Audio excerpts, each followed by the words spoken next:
Kasama na po ba yung pen pag bumili ng tablet? Okay, so ang tinatanong ni Ma'am is all about this universal stylus pen na nabili natin for our Redmi Pad 2. Actually, hindi po siya kasama, Ma'am. Binili ko siya separately. And this one kasi, universal stylus pen siya. So, hindi siya kasing mahal nung original na pen itong Xiaomi Redmi Pad 2. So, kahit na wala siyang palm rejection, I think sulit na rin siya for the price.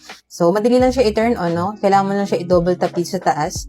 And then, magta-turn on na siya. Pag blue na yung light niya, ibig sabihin, naka-turn on na. Ngayon, kung gusto mo siyang patayin, double tap lang ulit sa taas. Pag wala na siyang ilaw, ibig sabihin, nakapatay na.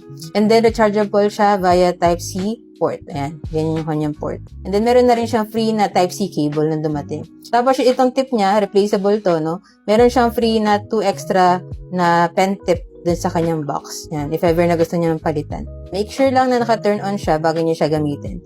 Kasi pag naka-turn off siya, hindi talaga siya magre-respond dun sa screen ng ating tablet. Okay? So, try natin siya ngayon sa ating Redmi Pad 2. Yan. So, try natin mag-scroll dito sa social media.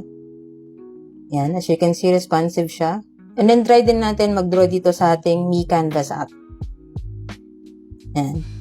Yan. So, as you can see, responsive siya. And wala naman ako napapansin na delay sa kanya, no? So, for the price, I'd say nasulit na to kahit wala siyang palm rejection. Kasi kita nyo naman yan, super responsive talaga niya dun sa screen ng ating tablet.